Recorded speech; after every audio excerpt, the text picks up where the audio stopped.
Hey guys, Pat here from Rain Country Homestead. God is good all the time.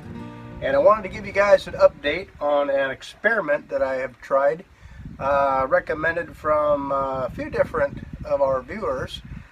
This is in response to the video we put out on rust abatement in a battery box for the sawmill that I've got. I was asking for suggestions on different items that you can try for natural abatement of rust. The key element here is to possibly go with an acid or a base, and a strong acid or strong base to dissolve rust.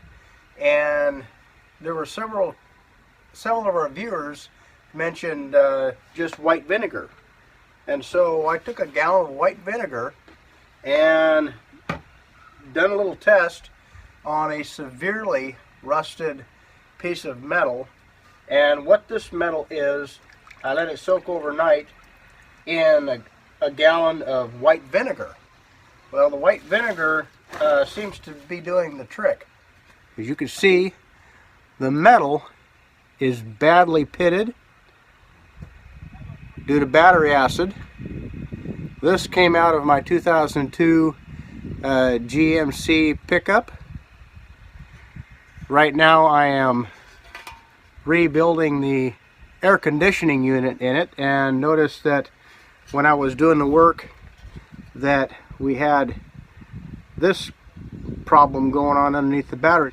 I figured if it's down that far, I might as well just go ahead and take this out while I'm waiting on a few parts for the AC system. My first plan of attack was to remove this, obviously, and then I took a wire brush and I got this angle grinder with this brush on here. In conjunction with that, a little air hammer, air chisel, and I used a little cold chisel and another little wire brush in order to take care of the big flakes on here, because I mean all this metal was just thick with flaked metal.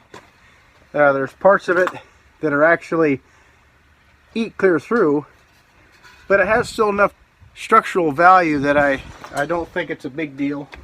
I think it's going to work just fine. So after doing just a little bit of work on this, I went ahead and stuck it overnight in this white vinegar, and this white vinegar has 5% acidity.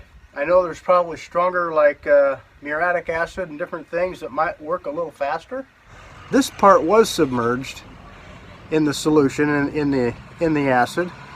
This part was not. So you can see the difference in how clean that got those pits. And I know with if you're using OSFO and different things, all you have to do is knock off the loose rust. With this rust here, you know that that's still surface rust and that can come off of there.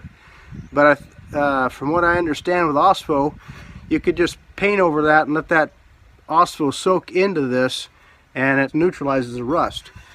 I'm really happy with what I'm seeing here. So also what I did this morning is I took this little stainless steel brush here and just kind of lightly went over everything, and I'm just going to soak it some more and see if I can get any more rust off of it. If not, I'm pretty happy with painting that just like it is. Again, I'll put some OSFO on there. That other rust is dark. It's still stuck really well on the metal. So I just thought I'd give you guys a little quick update on that, and let you know that the vinegar idea was a good suggestion. Thanks guys for your comments.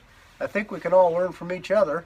And I appreciate any of you guys coming in there and giving us your thoughts. If anybody else has any more suggestions, if you watch that other video, you can see the processes that I used to take care of that rust. I used navel jelly on that, and I also used sandpaper and a couple other things and steel brushes, and also the little air hammers and the scrapers to take care of the rust on that. But if you have a way of submerging, you could even have like a little tub or something like that to submerge small parts in, and just put a top on it and keep it for whenever you're wanting to clean up small rusty metal parts. It works great. Well, I hope this helped somebody out, and leave your questions and comments in the comment section below. And if you guys have any more ideas or experiences as to what you can use for taking care of rusty metal, let us know. So thanks for stopping by. Take care, and God bless.